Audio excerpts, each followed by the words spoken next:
60, 70 miles an hour. Go to Beth Israel, you get much piercing. Beth Israel didn't have service. Yeah, but they meant cheers. Well, we could move our services over there. We could downsize, get rid of this building and take over there. I just can't, I know now, I just can't. So you're with me. In what way? About Glad downside? we have this, 'cause I just can't do it there. Cheers fine. But these I can never get out. Oh, really? It's nice out. Yeah, I mean, it's Just better. No, you're right. I've been talking to We'll this be in here. about moving Have a seat. Sorry, I can't this offer building refreshments. south of the campus of JCC. Sorry, y'all missed lunch. It was beautiful. We just cleaned up.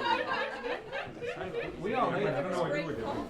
Oh, we only need one sanctuary. I disagreed with him. He said, well, you do it Friday night. We do it Saturday. No, we got Saturday. Well, Yes, we are. And what do we do on the high holy day? Yeah. There's a little, but yeah. Yeah. But I think it's 10% of the JCCs have an embedded sin. And some have too. Suppose you're all wondering why we brought you here. I have no idea. He's under that smelling glass. I'm the murderer. You're the murderer? Yeah. I'll save you time. Oh, good. It's always great when the judge can declare someone's guilty before the trial.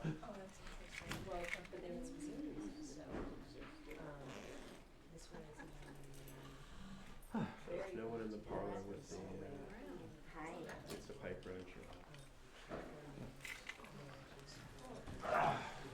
I always prefer the conservatory. I don't know why. Are you from Jamie's Visions tomorrow? I We are, just we're signed just up 2 trying to minutes sign ago. up. No, that's fine.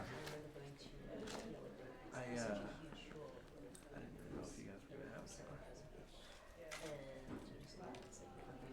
It's here. Right.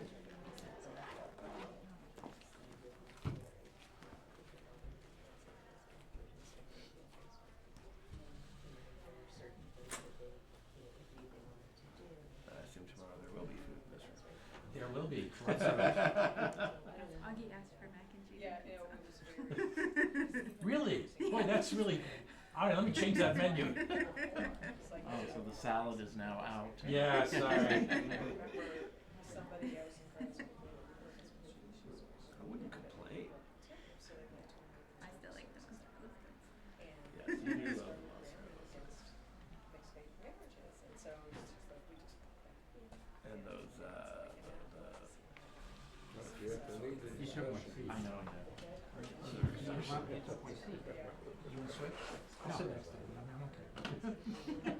It's very he dangerous just to sit admitted he's between murder. us. Now, you never have a problem. I just sitting between sat two down. rebels. Yeah, so. Consider the source. Think about it. Um, Yeah, it's just like, I have no views. it's like, somebody wants to figure it out. I looked at the news, right? I try not to.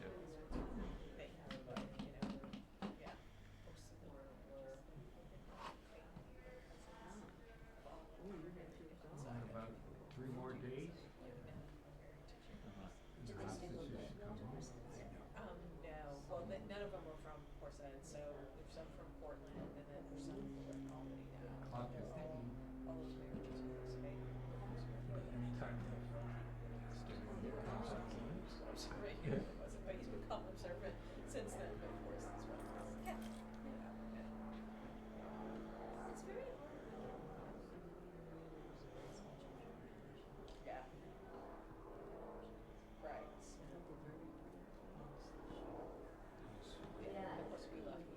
Very good reason why my favorite news source Kind for of very everything done is room too next to each other. Yeah. It was. Actually, it's one of the Lasted sources I a use. good long time too. Yeah, I mean, at one point it was, I mean, They don't we have an had interest in U.S. high politics or holidays U.S. were happy, day-to-day. just like we Yeah, are here. very well. But that was Actually, a long I time would have ago. landed, they just don't- Well, They just gonna. they don't care so much Yeah. about one side or the other. There's no religious school. They got shut down for the last They just report. Kids.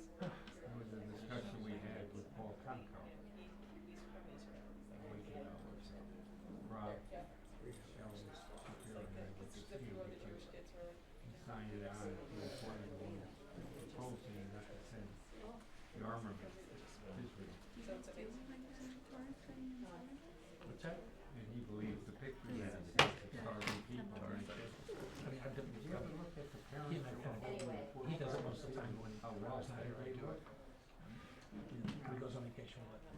Or the YouTube of Hamas sitting there laughing like It's pretty throwing interesting. food away because We they had used to so do that much. at Temple Israel, but it's been very hard now. Really? I wonder Yeah. why. Yeah, I know. We don't get many families there. No, not in like 3 and babies. Yeah, especially those with 3 babies. Well, 2 babies, but one's 3 and one's 9 months, so. So that's like having a third.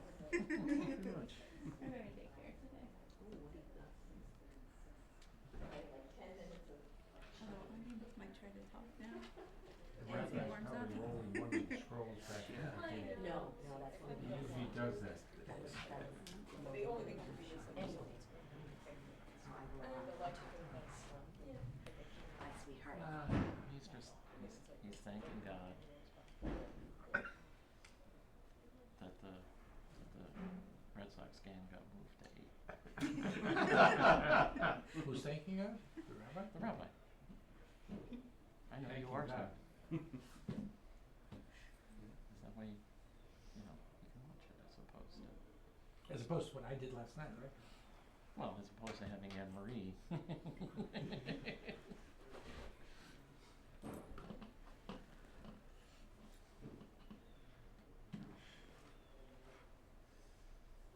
Remember that year when all the guys led the services? It was you and Michael, I think, and Oh, that was one of the craziest services we ever did. He didn't have a soloist, and he didn't want me as the soloist. So I brought Michael and me in there. I mean, between the two of us, we counted as a half a soloist. yeah. Or a third. It was interesting. It gave You know, we hope. have 3 people that, you know, all sung in the key of Whatever. why. But it gave hope to those of us who also sing. Exactly. I sometimes have to apologize to the people I'm sitting behind, who are sitting in front of me, because like, don't worry about it, I can't carry it.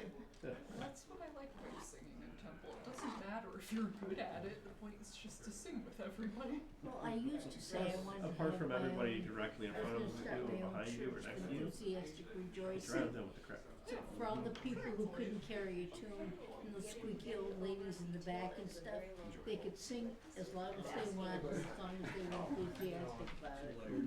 You're layered. Hi. Well, You guys can keep talking. we're talking about singing. We're talking about singing. Good. We're talking about which key the people sing in. Oh, I sing in all of it at the same time. And you know that. It throws me. I've been told I can switch keys and stay on I don't want you to see it.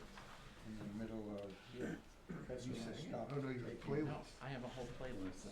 C major to G minor? Listen to what? Both sides now. Different versions A song. Yeah. Because my husband had perfect pitch. If I sit here? No. And I don't know how he tolerated me. That's the extent of your Spanish, huh? No.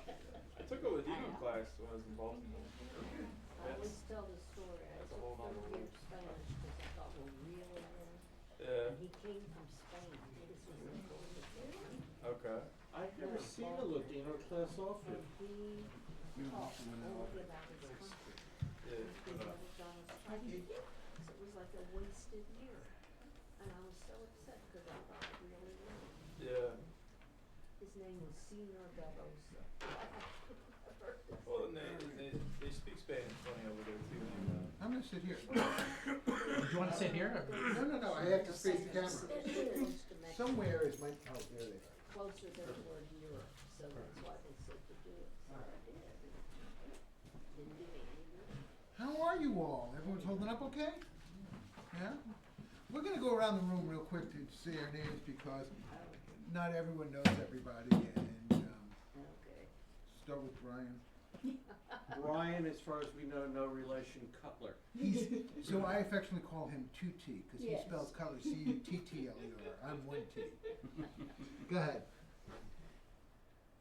Oh, me? Sorry, I'm Kate Snively. Bill Gilbert. Adam Weiss. Brian Hawk. Gordon Zuckerman, Arnie Rottenberg. Brendan Weston. Kay Keller? Charles Dritt. Susan Drew. Joanne Kaufman. Susan Ramirez. Marcy Brousseau. Rhoda Gilbert.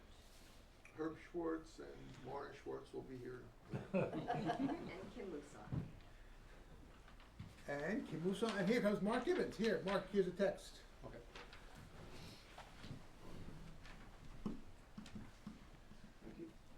So, what I thought we would do is Arnie had a very interesting experience this summer. He was supposed to go to Israel, but that didn't happen. But he continued. Oh, hello. Wait. Hello. Thank you. Grab a seat. And Arnie had the opportunity to study with Pardes, which is a non-Orthodox religion. Well, you tell It's us. a non-denominational yeshiva, essentially. And you can go in and learn at any level, at a rabbinic level, you know, everything's in Aramaic and Hebrew, or you can learn as most Americans do in the at a level that's all English or a combination of the two. And everyone will be studying the same text though.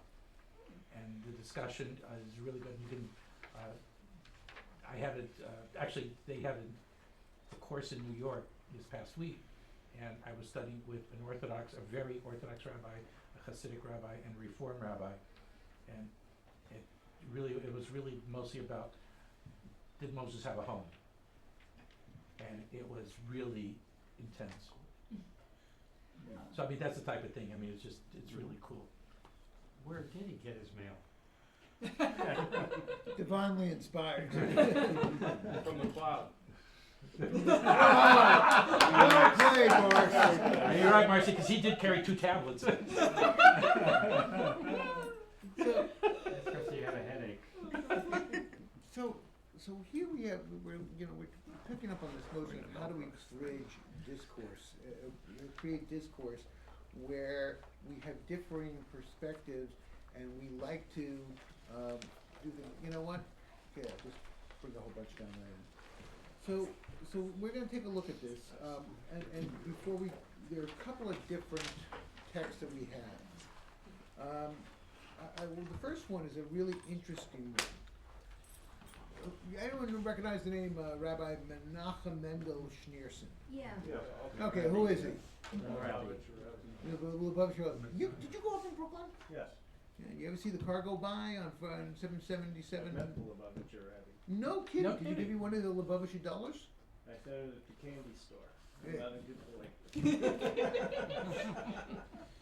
All right. So, right, he's the head of he was the head of the Lubavitcher movement, the Hasidic Rebbe, from in that regard. And the Messiah, Well, you pick your well, that's up for grabs. yeah. But Messiah hasn't come yet. Quick question. Just watch TV. And the anywhere we could grab one? Sure. Somewhere in the office. Somewhere. I'm sure there's some on the library desk across the hall. Yeah, there probably are. Anyone else want one? What are we talking about? So I want to take a start off with a text that he shared, a speech that he gave on January 15th, 1981. Now, for those of a certain age, you're out of this question, Charlie. All right? What was going on January 15th, 1981? Hostage crisis. There was a hostage crisis, all right? What? There was the Iranian hostage crisis. Basically, the American embassy was, they were penned. We didn't say they were. There was a hostage situation. What was going on in the American electorate at that time? Reagan was just 5 days away from being. Right. Ronald Reagan was about to be inaugurated. Yeah. And the Jimmy Carter, who technically was still the president. And what was Jimmy Carter's great legacy with Israel? Camp The David peace Accord. accords. The Yeah. Camp David Peace Accords that created a peace between Egypt and Israel that gave back the Sinai. Rabbi Schneerson wasn't a big fan of that. But notice as Brian reads for us this quote from the speech. Listen, it's not fun. The Tuti, yeah, I was. Go ahead, Tuti. I figure you were starting close and going around. Didn't mean to steal. But such is not the way of Torah.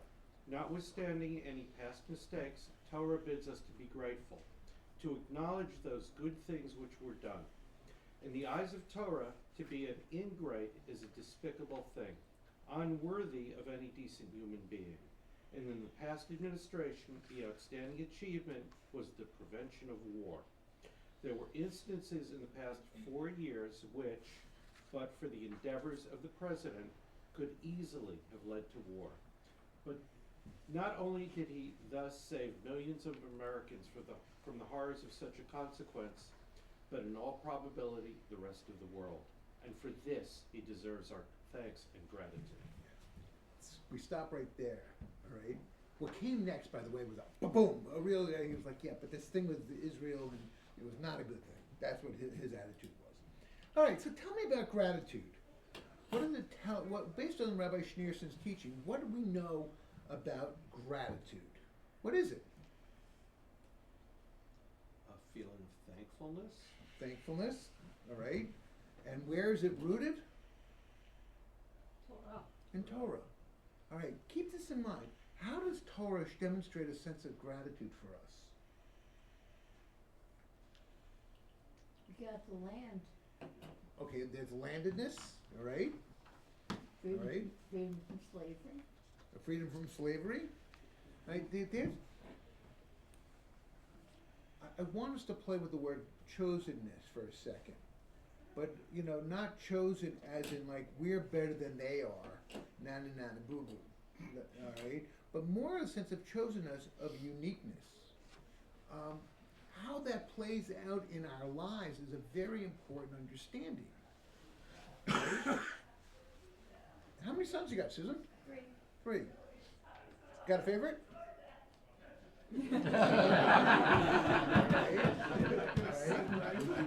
So, but you have 3 sons and you love them all equally and differently. Right. Why? Because they all bring different things to my life, and they all have their own personalities.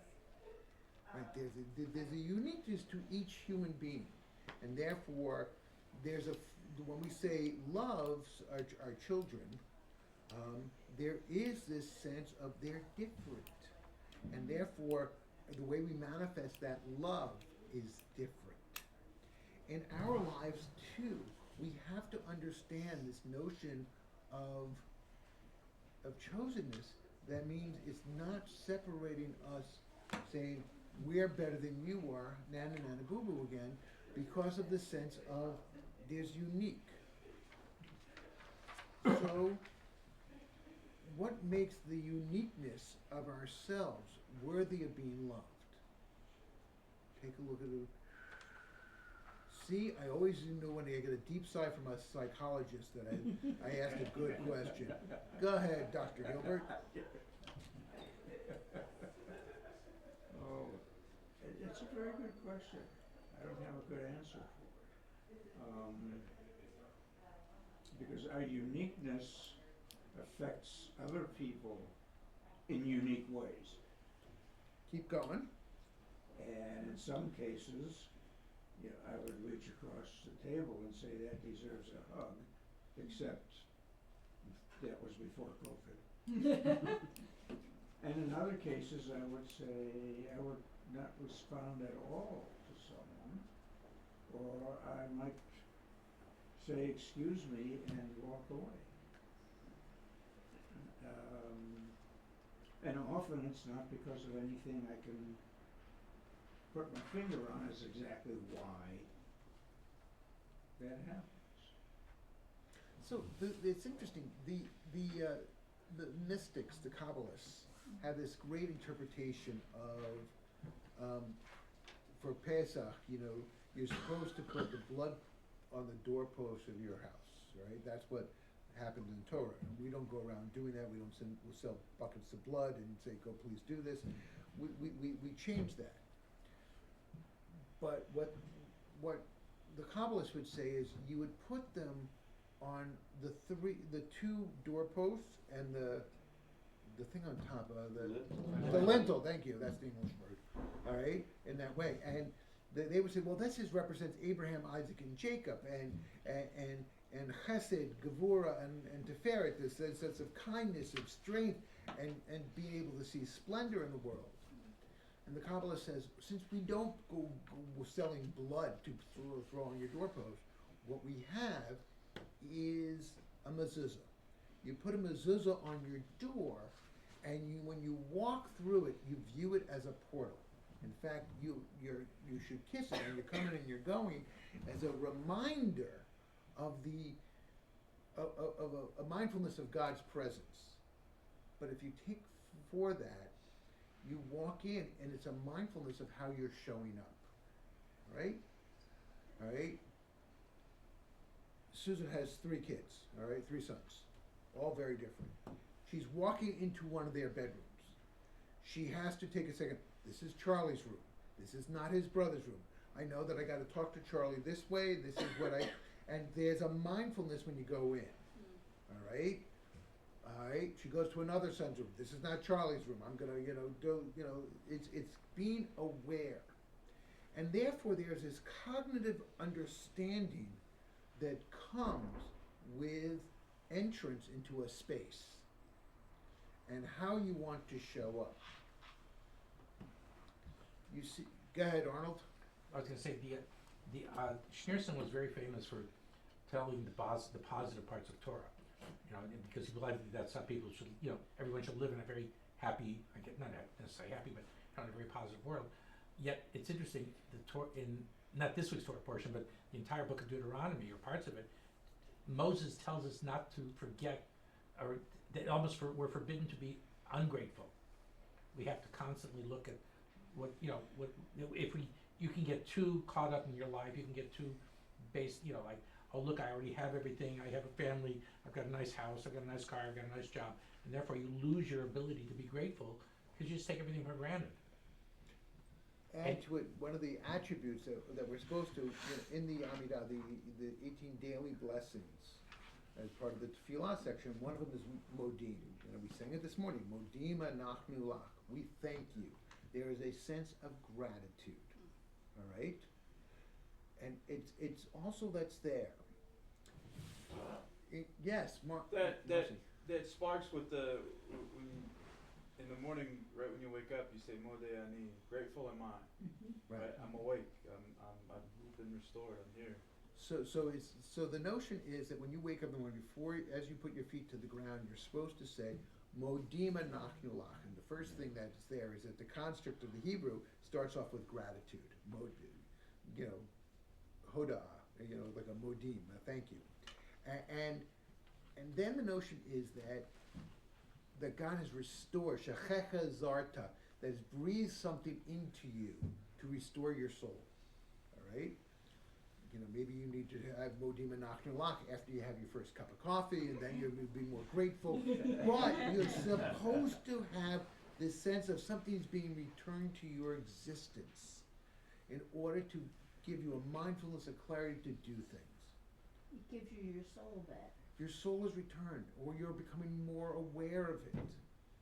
And this is that yearning that's there. We say, Elohana Shema, thank you for restoring my soul, that you've given it, breathed it into me, and I need to be able to acknowledge this. How can one be grateful? Can you be grateful in adversity? That's such an easy question. I'm going to let Kim answer that one. Well, I think we need to be grateful in adversity. That's when sometimes it's you need that to get through those really difficult, hard feelings. You need to think there are better things, there are other things that will sustain me through adversity. So what's really interesting about this quote from Schneerson, is taken in context of a larger speech. And where the gratitude starts with is acknowledging that not everything is black and white. There is fluidity. It's like, look, you did a really great job. We're very grateful for all that you have done. However, boom, you start off with this sense of, expressing things rather than starting off with the wagging the finger and the face. There is a sense of complimenting and doing things. Look, Gordon does a lot of advocating on behalf of the Jewish community, all right? When he meets with politicians, whether he likes them or he doesn't like them, whether he agrees with them or disagrees with them, the nature is we start off with saying, look, we appreciate you, all right? There are things that you have done that we need to stand and applaud and say this way. However, there are these issues that we are concerned about that you're not doing. Do you want to pick up on this, or you just want me to keep going as you You can keep going. I mean, then you end, after the negative, you end with a positive again. It's a sandwich. Right. Camels. Right. If you want to unhear have someone hear you, don't just start off yelling at them. They've got to have a sense of gratitude. Bill, then over to Arnie. Years ago, in one of many previous lives, I was in Washington, D.C. with a group of advocates for developmental disabilities. I somehow got to be chair of our state's developmental disability planning council, which is not easy to do when you're in prison most of the time. Okay, I need to explain this. Usually he starts off, back when I was in prison, he was a prison therapist, okay? All right? So I don't want you to think that we have ex-cons sitting at the Wait a table minute, teaching there's us nothing to... wrong with ex-cons. No, we right? know that. We believe in redemption. We do believe it, but sometimes... But he's not there. He's not there. We just gotta put this in Like greater students. I know. context. All right. Okay. I was there for a meeting of people who came in from all the states to discuss what they were doing and how things were going, and how they were spending the federal grant money. And I stopped in to see my representative, and he happened to be in the office. And he came out and he said, "Oh, hi, hello, Bill. I know you're not one of my people, but, I'm meeting with a couple of reporters today. Why don't you just want to come in and sit in and see what goes around here? And anything you need, I've been here a long time. I got a nice big office. I have a lot of staff. You're checked out of your hotel, but you're not ready to get on the metro to go to the airport yet. Bring your luggage up here. You need help getting around town. You're my constituent. And it's my job to do these things for you." And it was a sense of gratitude that I was his constituent, and certainly I had a sense of gratitude that he was not drawing a line between us. Yeah.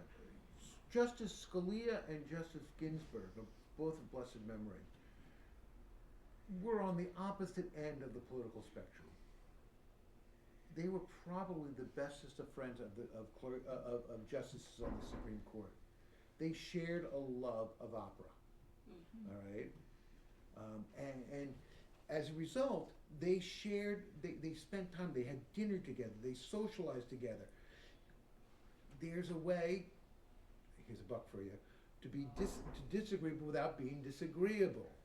Where have I heard that say. Well, we've heard that. All right, there is a sense of it. Actually, it comes from one of the Supreme Court justices who's now deceased. I forget his name. He started out as a conservative, ended up as a liberal. John Paul Stevens? Yes, I think that, who said we can disagree, just don't have to be disagreeable. Arnie? So, the teacher in me is reminded that what we're talking about, especially gratitude and adversity, we're taught how to do that, and it's through Passover, because at the beginning we're all very grateful, showing all the gratitude that we're got out of Egypt, we're no longer slaves, we're people, and then all of a sudden it goes to Dayenu, which is gratitude under adversity. Like, should we be happy with only the Red Sea, only with the manna from heaven, only from, you know, going into Egypt, going into the land, getting the Torah, so on and so forth. And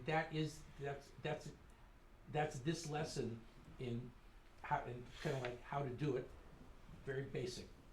So how, okay, where does gratitude become complicity, and how do we guard against that?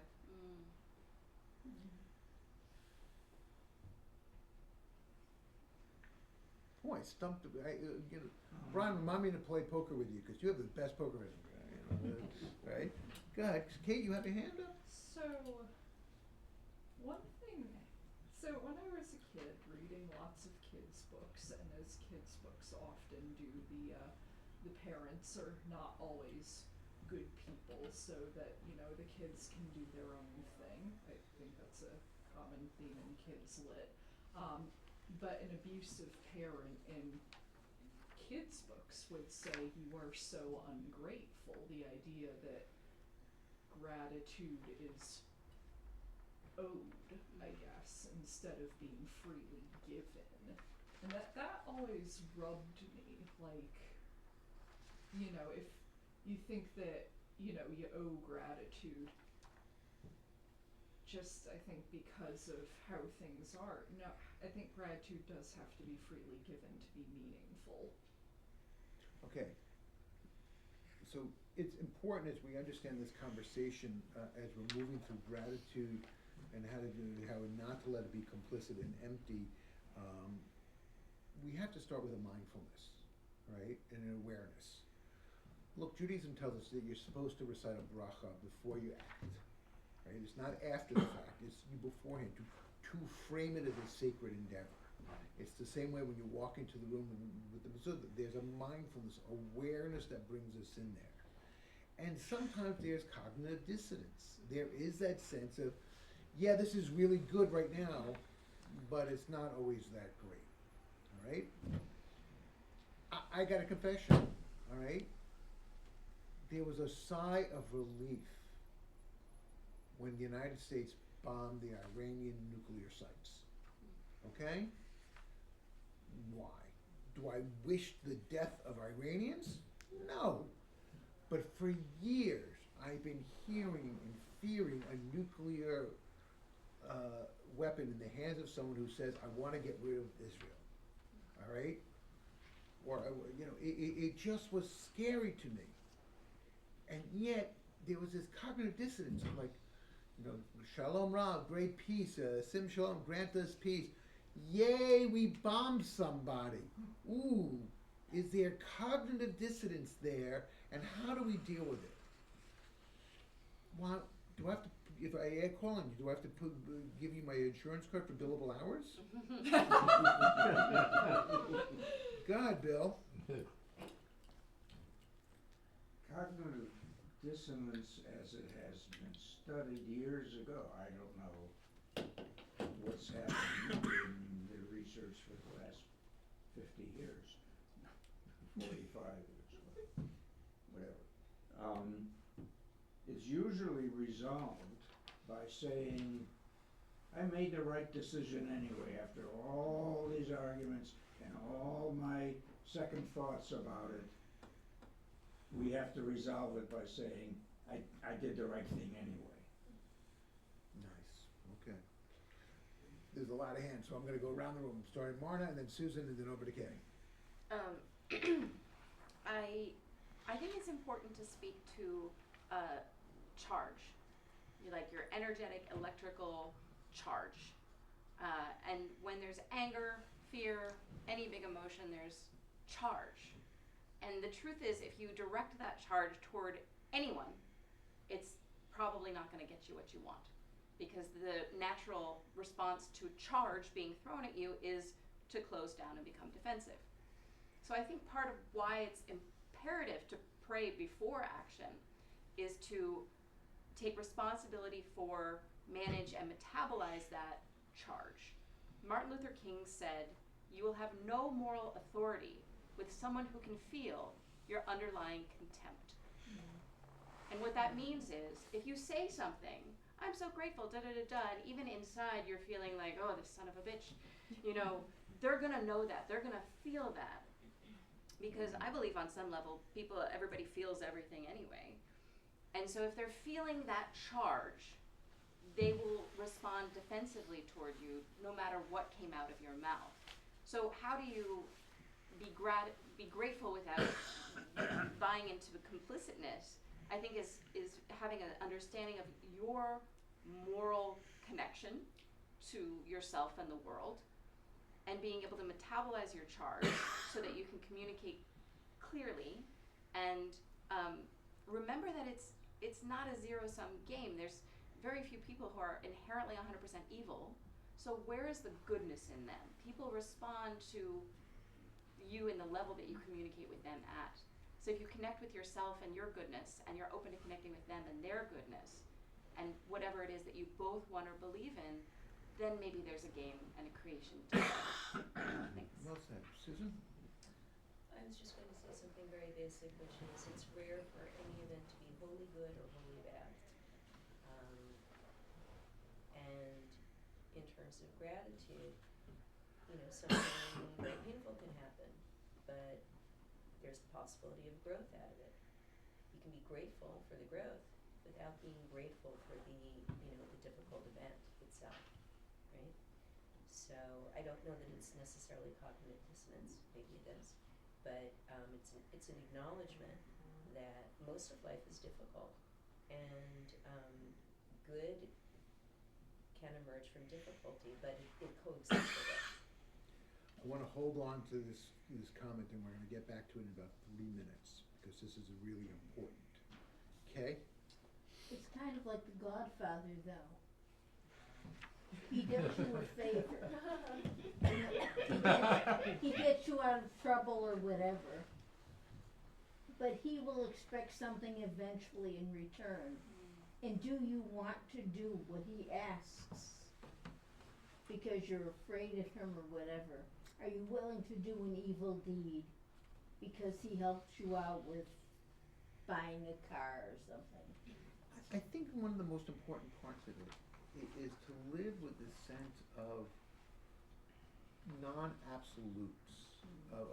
And I think this is what I really loved about what Marna was talking about, what Susan was talking about, is this ability to acknowledge the large scope of things in the moments of what's going on, and how those things, you can't bring certain things there in this regard from outside and then expect them to be isolated. Look,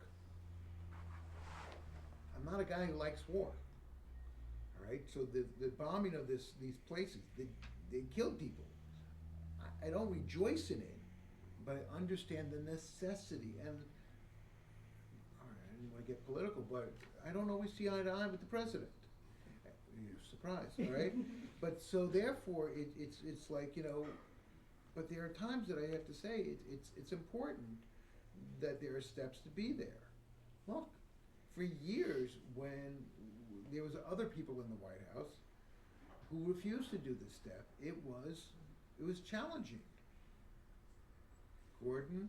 Being Jewish, I'm going to answer the question with another question. Rabbi, you just take January 15th, 1981 and bring it to the present day. I actually will go into do that in a second. I want to get to the second text here. Hold off on everything. All right? I wanted to bring the second text. This is a very important and interesting moment. Rachel Goldberg Poland is the mother of Hirsch Goldberg Poland, who was one of the hostages that was killed. Okay? This was her eulogy for her son. All right? The Honorable Judge Hawk, would you be so kind as to read? I am honest, and I say it is not that Hirsch was perfect, but he was the perfect son for me, and I am so grateful to God, and I want to do Hakarat Hatov and thank God right now for giving me this magnificent present of my Hirsch. For 23 years, I was privileged to have this most stunning treasure, to be Hirsch's mama. I'll take it and say thank you. I just wish it had been for longer. All right. Arnie, how would you translate Hakarat Hatov? Except acknowledging the good. Right. So being grateful. There's a sense of gratitude for here. Look, her son died. Horrible. All right? And yet, there's a sense of you gotta realize the blessings that were there. Susan, I'm gonna call on you in a second. I'm gonna go to Brian first. I'm gonna let you comment on this text based on what you said earlier. Give you a couple of seconds to look at it. Go ahead. Part of this discussion, I think part of gratitude is, focusing on what you can learn, particularly when you're faced with adversity. And I know I've told this story before. I, as people know, was hospitalized for 2 months in intensive care for almost a month and came very close to dying during COVID. And, part of it was how do I use this experience going forward for other people? And that's in part where I found, my own gratitude for going through the experience and meeting the people I met along the way during that experience. And so part of it is, it does get back to the mindset and what you're going to draw from the experience as opposed to looking at just the experience. Thank you. I'm glad you're healthy. I am too. Yeah. That's because your check cleared and the dues, thank you for that. No, Yeah, you're not getting my life and legacy yet. You can do the life part while you're alive. Not in the legacy. Right. All right, Susan. Okay, if I'm parsing this as a text, I guess I'm going to say that gratitude allows us to be relational. Being relational allows us to create meaning around a narrative. If the narrative is, I had a son, he was taken away from me, he died horribly, therefore life is meaningless, it's very hard to live with. If the gratitude is relational and allows her to say, I had a son, I loved my son, it gave my life meaning. The fact that he lived and I had this relationship continues to give my life meaning. And what I'm going to do with this terrible situation is go out and try to provide comfort or purpose or meaning to others, then that is good. She's not saying the death of her son is good. Yeah, there has to be a sense of gratitude within pain. You gotta have that sense of not absolute, but understand there's gotta be gratitude in our pain. Especially when we're talking about loss of life. Look, it's easy to talk about erasing everything that has been good when there's a moment of tragedy. All right? I mean, it's one of those things that are so important. My mother was a paraplegic, all right? For 60 some odd years, she was in a wheelchair. And she lived her life as defying her paraplegia. In fact, when she dreamed, she never was in a wheelchair. She always was moving, dancing, moving, walking, something. That's how she envisioned herself. When she was dying, she urged me to tell the rabbi who was doing the eulogy, please don't only talk about me as the woman in the wheelchair. I wanted to be so much more. And indeed, when other people would give words of comfort, they would talk about my mother's strength and how she overcame on. They didn't talk about her brisket. Freaking great brisket, right? They didn't talk about how she meticulously, took care of a house. I mean, there was never a speck of dust anywhere in the Cutler household. I mean, she was meticulous. She didn't talk about how she would spend hours with my brother and myself helping us with homework and doing things, making sure Dragging the kids to school. Right. I mean, she was always there, in this regard. But, she was seen as the woman in wheelchair. Oh, By the way, there were moments when I was grateful for this. This is such a terrible. When I took my driver's test, all right, all my friends were failing. 16-year-old boy taking his road test, we were destined to fail. My mom was a paraplegic. My dad was a double amputee. We pulled to the curb. My dad got out in his wheelchair. My mom got out. The only thing missing was the string quartet playing sad. I drove about 15 feet. She said, make a 3-point turn, go back to the curb, and take care of your parents. All right. But the irony was, I didn't, I should have said, no, I need to be viewed in the totality of my ability to drive. Forget about my parent. Let me go do parallel. No, I didn't say that. You You were were 16. 16. Right. But somewhere again, we have to, permit ourselves to look beyond, and to look things in the larger scope of things, and to see things that are there. What I love about the Hirsch Goldberg eulogy, Goldberg-Poland eulogy, is she understands her son wasn't perfect. There were tragedies, but there is a sense of that's there. In our lives, we have to be able to have this cognitive dissonance where two things are true at the same time, and be able to have the fluidity to go back and forth with them in this sense. Look, my mom says that there are really righteous people out there in the world, and there are really awful people in the world. It's a bell curve. And then there's everybody else, us included, in the middle. The scales are being, are tipping one way or the other, depending on the day. And what we have to acknowledge is that we're a work in progress, and that we strive to forgive ourselves, to move things forward, and at the other time saying, okay, I did this really well, I guess I don't have to worry about Yom Kippur now, ha ha ha. We have this sense of balance. All right, Marna, add to it. The missing ingredient here that allows for the back and the forth and the wholeness, I think, is chesed, is compassion.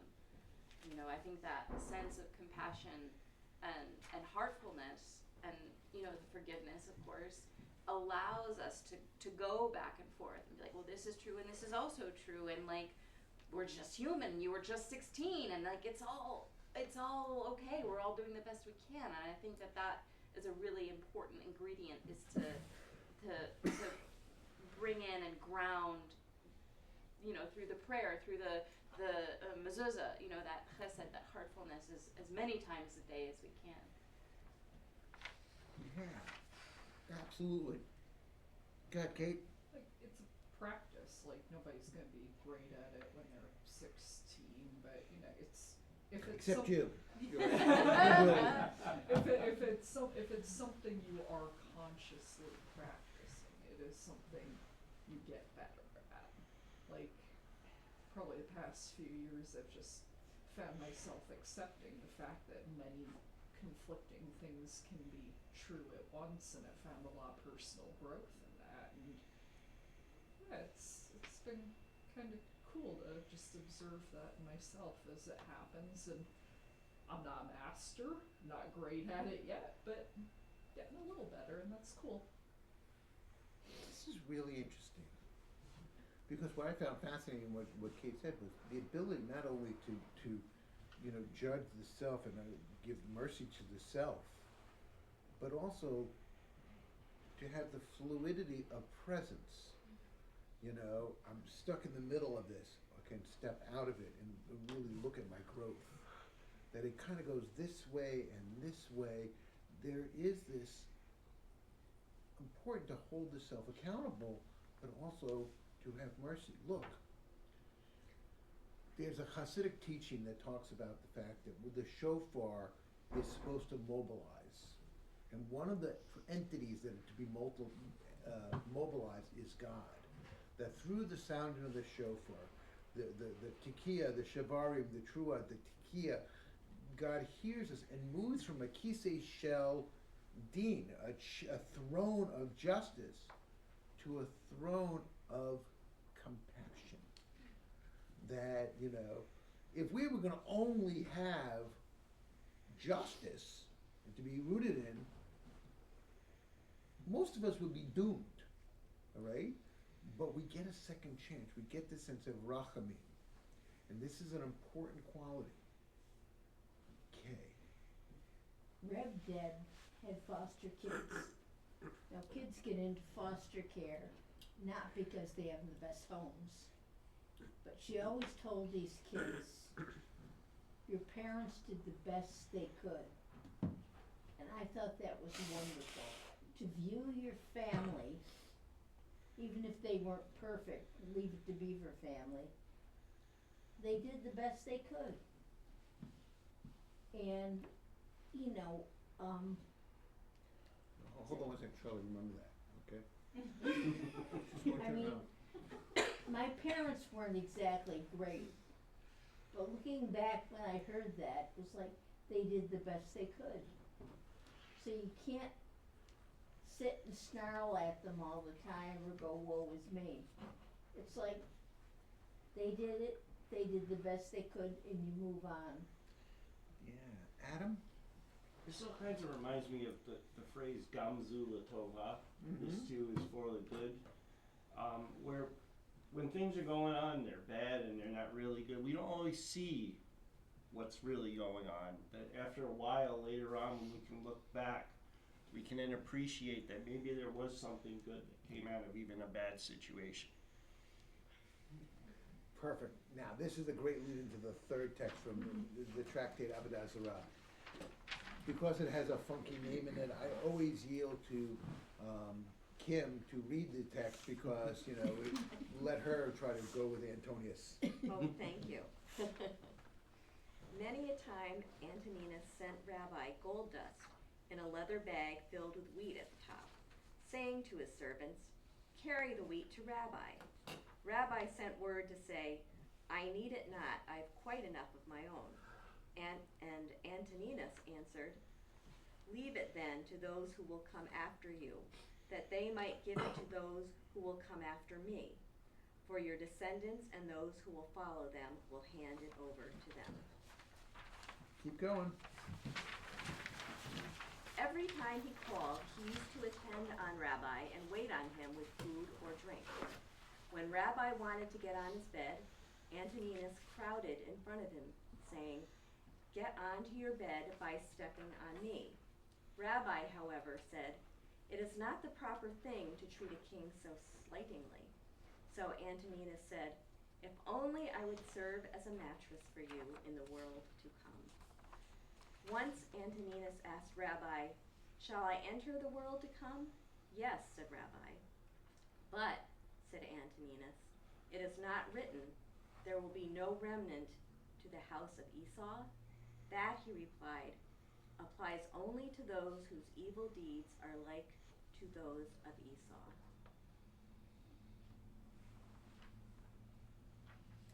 Shall I continue? All right, and now, what does it mean? What does it mean? Well, for me, it gets a little convoluted. It starts as something for me that reads like pay it forward, and by the time it ends, I'm confused because I don't know what Esau did wrong. So Antonius is a Roman emperor, right? And the Roman Empire was not always the most philo-Semitic group out there. There was a lot of, you know, they destroyed the temple, right?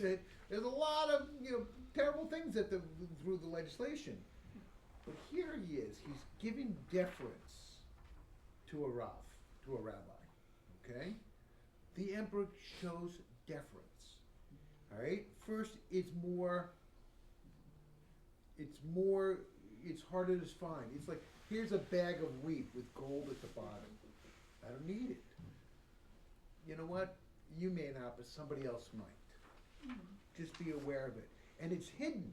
It's not on the surface, the wealth. It's like, it's there. Yeah. I wonder when Rabbi says, I need it not, I have quite enough of my own, if he's referring to the wheat or the gold. Yes. Both? Yes. Part of it is humility, where the commentators, this Tosefta kind of goes on this, is that it is, Rabbi was demonstrating his lack of hubris, his humility. Please, no, I don't need anything from you. It's not that I don't like you. There's a difference in when you say, I don't need anything from you, versus, I don't need anything from you, I'm okay. All right, I'm good. All right? I don't want to be indebted to you. I don't need your charity per se. I am self-sufficient. And Antonius respects that. And he says, let me learn more from you.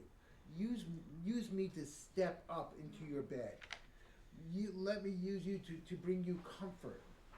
And each one of them is met with Antonius was just significant self-deprecation and yielding to the authority of Rabbi versus his own authority.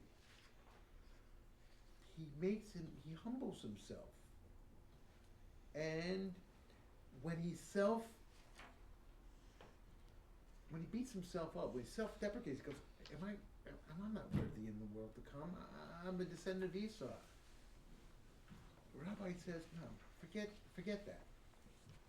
You're only a descendant of Esau if you act like that. You have showed me kindness. You have showed me care. You have shown me deference. You have showed me respect. How can I say you're not worthy of a place in the world to come after you've done so much for me?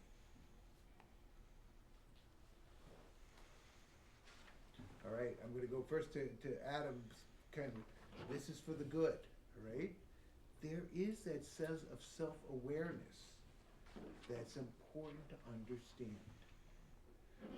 How we interact with others may not always be the way that we see ourselves. I mean, like, I was so kind to Brian. I don't know why he doesn't see that. Or versus like, well, I was kind of a jerk to Brian. How come he's being so nice to me?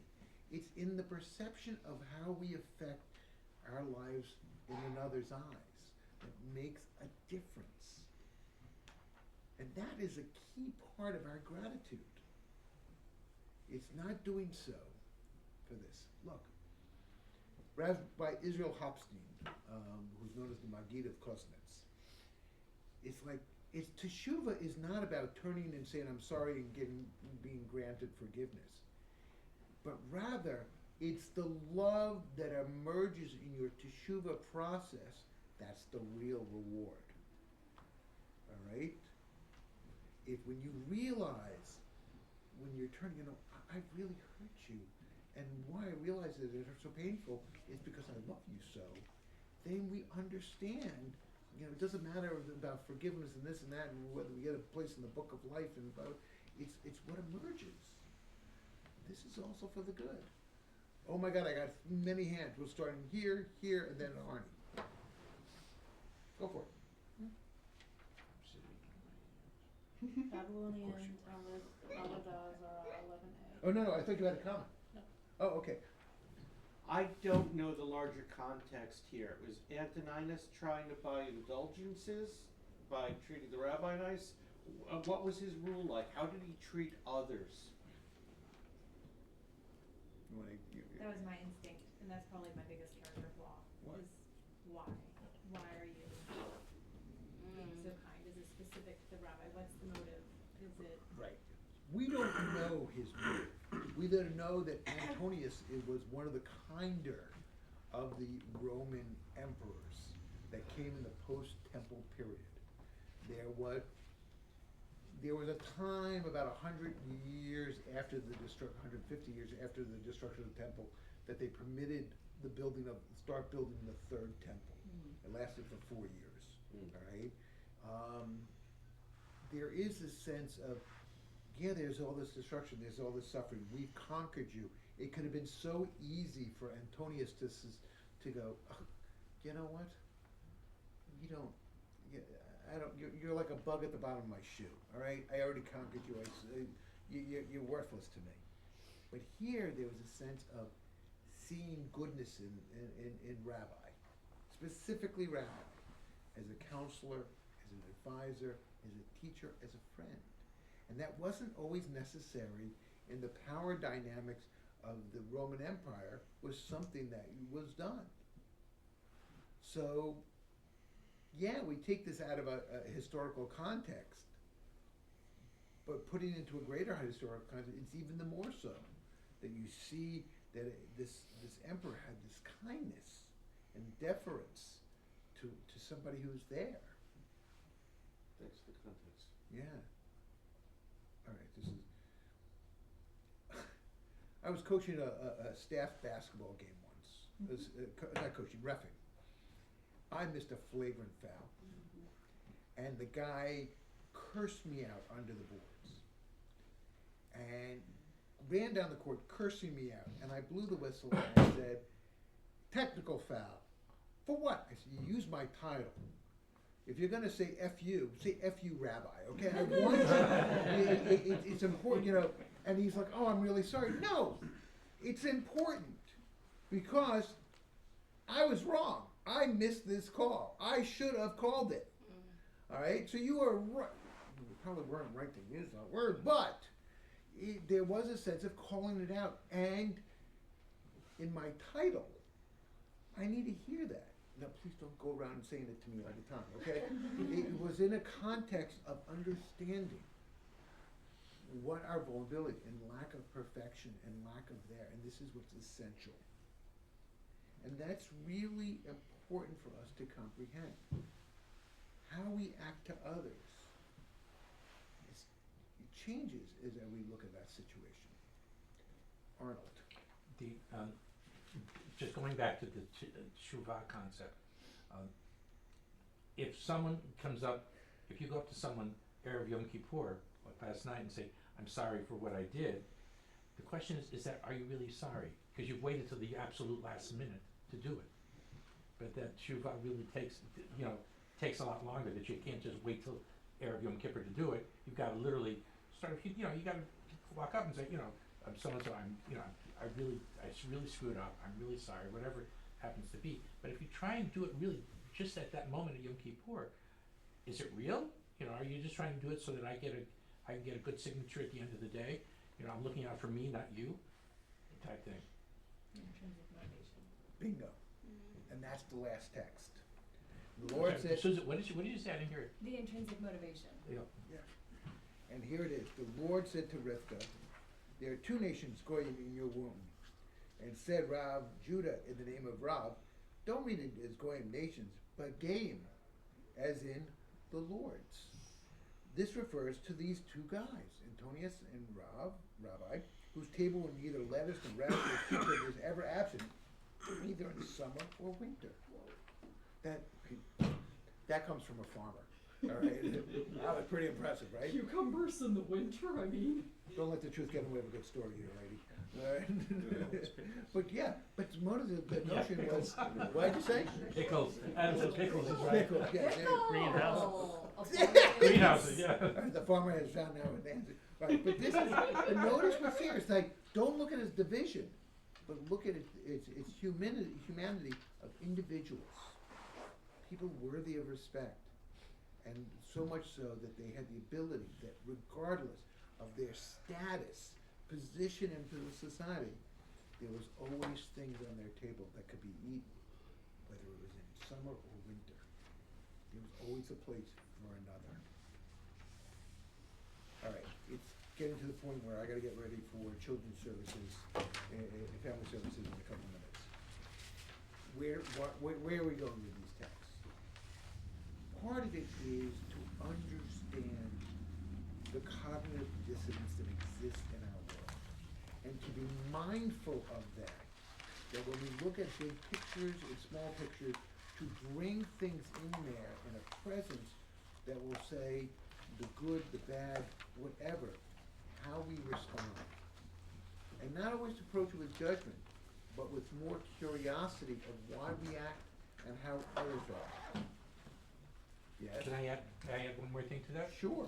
In the course that I did take with Predators during the summer, even though it was on Zoom, the bottom line is, if you get into a discussion with someone, do you wanna win, or do you wanna understand? Or do you wanna win, or do you wanna solve a problem?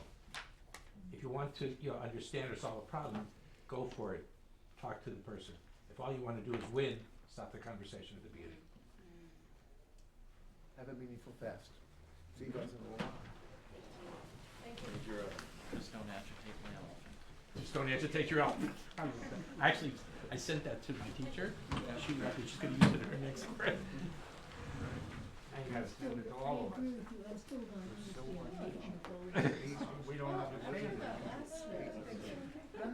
You don't have to understand everything. We might have a meaningful dialogue about elephants.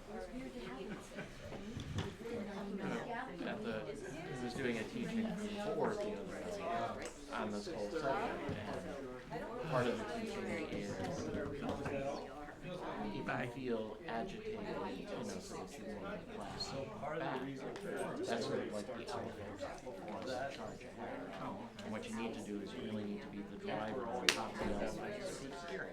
So now I said, from now on, this is my catchphrase, and I told my staff, I said, from now on, if I tell you you're agitating my elephant, you know you're really kicking me off. I love it.